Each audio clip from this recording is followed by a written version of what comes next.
Hello and welcome to Dan's Bluecast. Everton have just lost 2-0. I've got with me today Paul. Hopefully he'll cheer me up. I am a bit gutted. Here we go. I'll do my best. Oh, what a game. What a game like. I know. Frustrating. Very frustrating. Very frustrating. Where do we start? Well, tell me about the first half, because as you know, I had streaming issues. So you tell me the main bits of the first half. Well, the first half we had them under control completely. They had no chances. I think I was looking at the stats about 35 minutes in, and they had one chance, and we was on about 3. Yeah, completely under control. Like they didn't look like scoring in any sort of way, and we was working it up. Obviously, we're not going to be all guns blazing attack, but we was getting things right in our own little way. Mopé missed an header at front post, and he did one of those headers from where he heads it, and he heads it across goal, and then players are running in onto it. Do you know where players are running in? It's a header where you try to score, but it's going wide, but players can tap it in. Onana had chances. Onana had a cracking chance first half. He heads it, and you know the keeper that we don't like that we talked about. He made a cracking save. Martinez did. He made a cracking save. Like it was you'd think the Onana header was going in. He had good contact on this header, and he made a cracking save. We had loads of chances.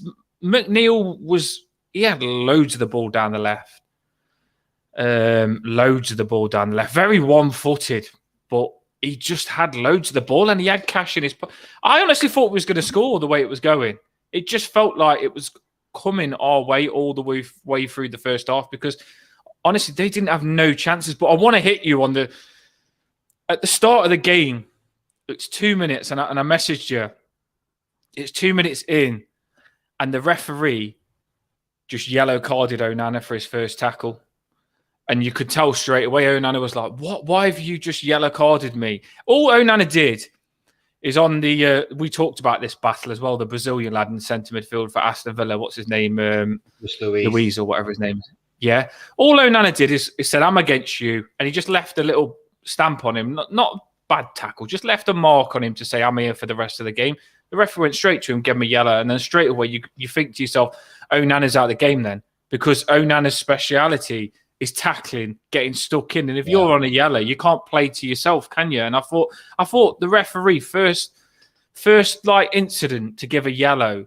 And then after that, there was loads of fouls, no yellows. After that decision, no yellows all the way. This referee was diabolical, Paul. I'm sure you've seen bits of it second half. Well, I'd imagine for what you just said there, the second half was very much like the first half. Yeah, it was. Anthony Taylor, innit? So he's got plenty of previous, I suppose, a little bit like the Decore thing as well, towards the very end. He was getting away from Buendia, and he used his arms to sort of ridiculous get Buendia off him because he was grabbing him back. Fuming. And he calls him back and books him as well. Doesn't just give a free kick, but he actually booked him as well. Yeah, I was jumping out of my seat, Paul, on that. I was thinking, because Decore got away from him, and he's running, and he puts his hands out to run. And this time, sometimes you see a deliberate push. He didn't even deliberately do it, in my opinion. And he gave a yellow card for that. And that sums up what the referee was like most of the game. I was fuming. I couldn't believe it, because I said to you, Paul, and you said to me, this is such a big game. It shouldn't have been dictated by the referee. It should have been about the two teams and the two teams' performances. But I feel the referee didn't let the two teams get on with it and was a big part of the game, and he shouldn't be a big part of the game. No. And we have to be aggressive, don't we? And I think that would have been one of our few weapons, to be honest. I think we can be more aggressive than Villa. And I think that would have helped us get further up the pitch. But if you're gonna have a referee with that mentality and going to stop you from, putting a foot in, I don't mean fouling everyone, but just strong tackles and making the opposition aware that you're there, then that takes away some of the power that we have, you know? Yeah, I thought that as well. And straight away, that's why I said to you just a minute ago with Onana, I put a tweet out saying he's playing with a ball and chain after that because he loves the tackle. And you know you can't make the tackles you normally want to make because there's a chance you might time them wrong to get the yellow card. And as soon as he's on that yellow card from the start, I feel he can't be himself. 2 minutes in on a yellow card. It doesn't take much, does it? Especially when you got players like Buendia and one or two others who will make the most of it. Do you know what I mean? They'll make the most of the foul, won't they? But the Brazilian Luis, we know about the Brazilians when we used to have Richarlison. They're all about, and he went down like he's broke his leg. And this is another point I'll put to you. Do you know when Onana did that yellow card? I know I'm stuck on that, but I will move on from that. When he did that yellow card, the referee wasn't going to give a yellow card, and then the earpiece, after Luis was down injured for a bit, someone's clearly spoke in the referee's ear, and he's given him a yellow card. Now the referee's rules are that VAR can only come in if it's a red. Yeah.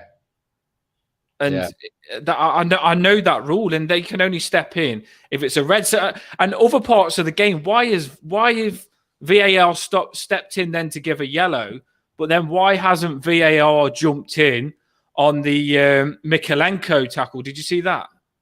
No, I didn't see the Mikalenko tackle. Well, it was just basically, I think it was second half.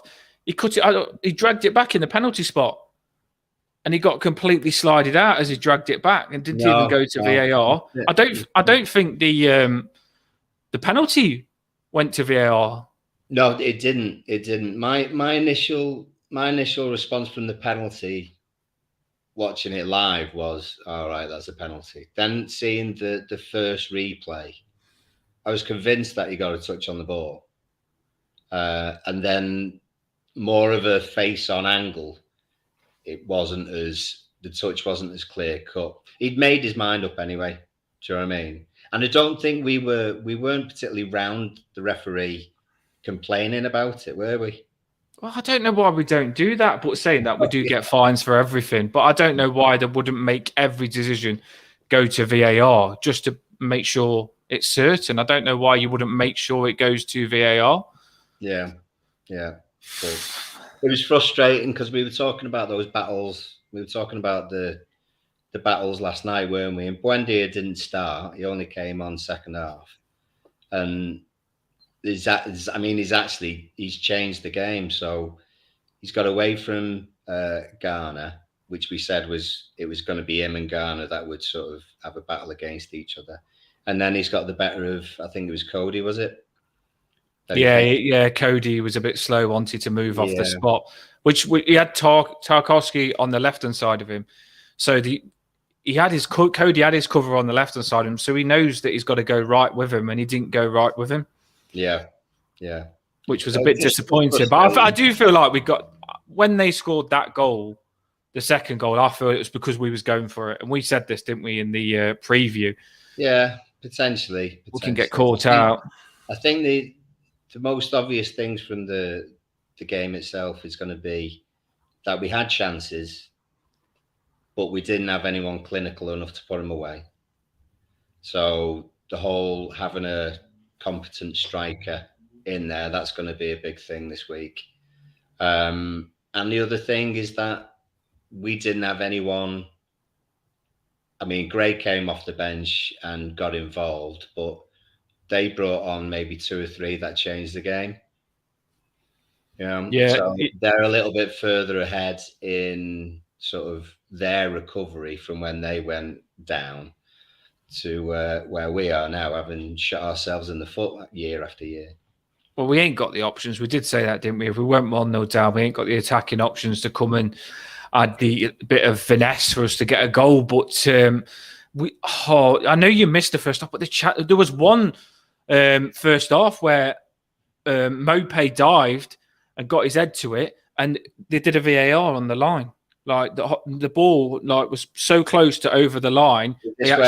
Mings gets a touch off the line.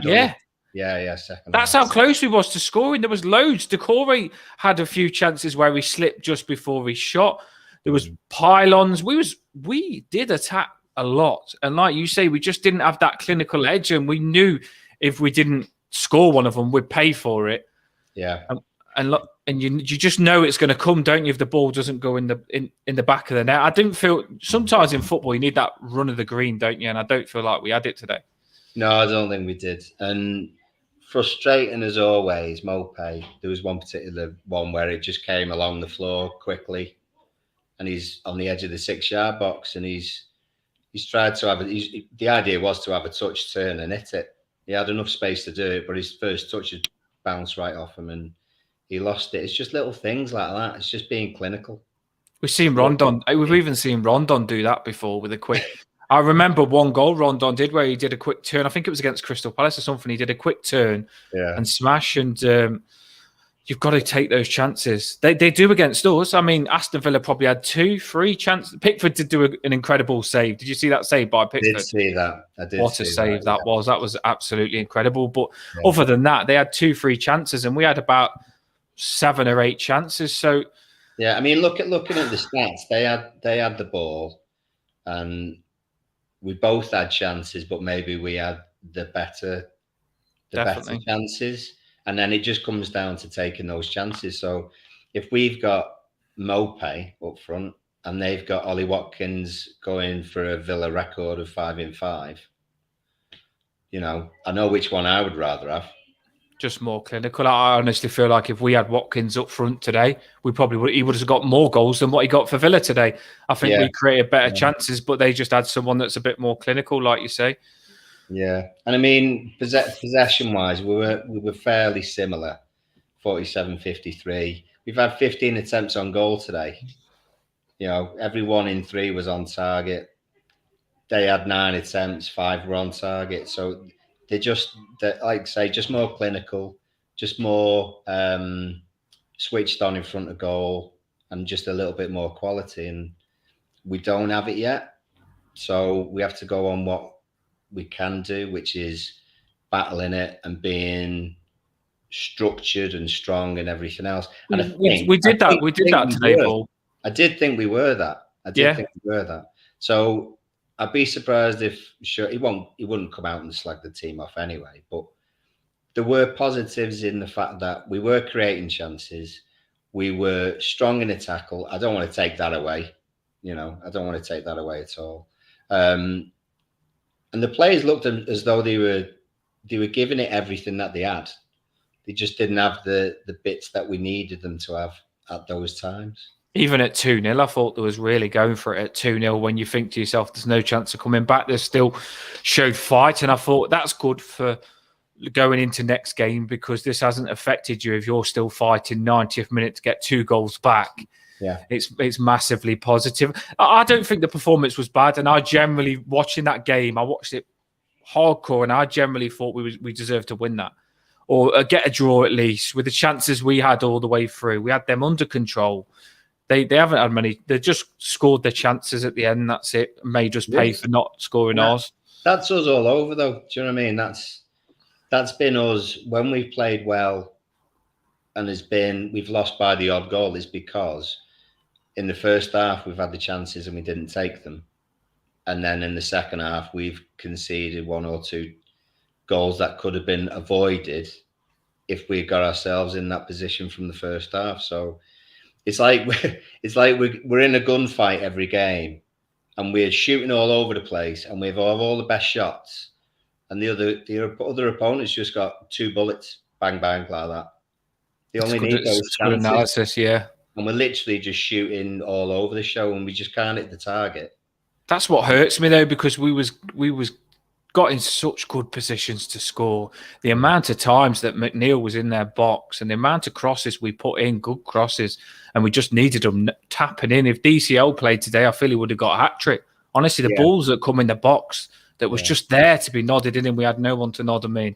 Yeah, it's gutting, but I'm happy with the performance. I'm gutted about the result because I know it puts us back in the shit, and I wanted this win so badly. But you've got to focus on the next game. There's no point in crying about that, making it more toxic than what it needs to be, turning on the players. We've got to focus on the next game.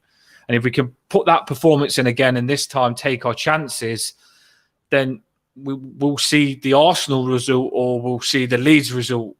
We're not going to win every game, are we? It's not going to happen. No. And the thing is that I've been watching us for over 40 years, and for 30 of those, there's only one thing that we've been consistent at, and that's being inconsistent. We'll never. I've never known us in the last 30 years to go on a great run of 6, 7, 8 wins, unbeaten in the teens and stuff like this. It just doesn't happen. It just doesn't happen. I don't think it's possible in this league at the minute either, is it? Because everyone you look at, even teams like Man City with the players they get, are losing against Southampton. The results at the minute are everywhere, and I don't think you're gonna get win and get out of this. I think you've just got to, if you lose, like I say, I generally thought we was the better team and we lost today. You've just got to get back on it and put those wins on the board because unfortunately we're in the situation without the wins, we don't stay up. No, and the thing is, so looking at the table, I mean, West Ham battered Forest today. Forest are 13th and they're on 25 points. Now that seems a little bit away, but there's some teams there that are plummeting a bit, and two wins will get you up. We play Forest in a couple of weeks, something like that. So games like get 3, win 1 out of 3 games until the end of the season. You'd imagine that we'd be all right, wouldn't we? Yeah, I know. No, I completely agree with you. Teams, anyway, I think like Nottingham Forest is a massive one. Who have we got next? I haven't even looked that far ahead. I think we've had a little freeze your screen then. I'll let you out and back in.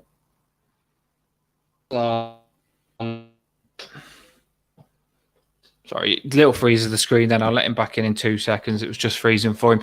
Yeah, gutted, but we've got to get back on it, haven't we? I'll just let him sort that out. Has it gone back? Sorry, it had a little freeze. All right, no worries. Yeah, we've got Arsenal on Wednesday. We've got Forest on Sunday, 2:00 kickoff. And that's away. And then the following Saturday, we got Brentford at home. So it puts a bit more pressure on that Arsenal game now, doesn't it? We've got to pick. We've got to be Everton, haven't we? We've got to try and. We lost that game today that I feel we should have won. So we've got to make up for it against Arsenal, beat them, who we wouldn't think we were going to beat, and then it puts us back in the a good situation, doesn't it? I mean, we could lose against Arsenal, beat Forest, and get a draw against Brentford, and suddenly it's rosy again, Yeah, I am optimistic. The thing is, I take 1-2 days after a loss to get back positive again, and then we go again. No, you're the same. You play football. No one isn't peed off with losing, are they? Do you know what I mean? It is frustrating. It is, but people shouldn't be too down about it. It's everyone's still in that mix. There's at least 6 teams, 7 teams, 8 teams if you include Forest. We've got 14 games left. So there's a long way to go. There's lots of results to pop up yet. So. Don't be too down about it. Be positive. No, I'm ready. I'm ready for the fight. I'm just disappointed the referee just frustrated me so much. Decore put a shift in. Onana, like I say, was on a yellow card, so he couldn't do much, but I still feel he did all right. Garner Gay, I thought had a cracking game up until that stupid challenge. Yeah. But he was playing so well. And McNeil, he did as much as he could. He tried. He's one-footed, but that's what he is. Iwobi did all right. Mopé was Mopé. He could only do what he can do up top, and the defence was solid. So there's positives to take out of that. And I just want the next game to come. I want to just crack on and put points on the board to stay up, and that's how I feel. I just ready to fight to stay up and get this job done. And I was hoping we could do something today to help us stay up. But unfortunately, when you get nothing, that's not the case. But we go again, like you say, there's plenty of games there. Yeah. Arsenal, Forest. Let's go. Right, I know you've got to go out. A bit of match reaction. I'm in the theatre tonight. King and I for the Empire. So, what a perfect way to chill. That will relax you out, won't it? It will. Thanks for coming on. And we'll keep it nice and short. We'll make it longer when we win. We don't want to make it too depressing. Stay together, Toffees. The strike before the game with the kids was good. And I thought we handled it, the strike well again, the protest, sorry. And we'll go again. We're staying up. Don't worry. We are going to lose the odd one game. But as long as we bounce back, we played well today. And we'll do it. Have a good one, Paul. I'm jealous that you're going out. I wish I was going to the theatre. But I am going to the zoo soon. So I'll brag when I go to the zoo because it's my partner's birthday coming up. Enjoy. One of the biggest zoos in the UK, I think. So it should be a good one. Up the fucking Toffees. We'll be back. We got cheated out by the referee. I'm not happy with him. I'm still fuming with him, but I will relax eventually. See you later, Paul. See ya. Take care.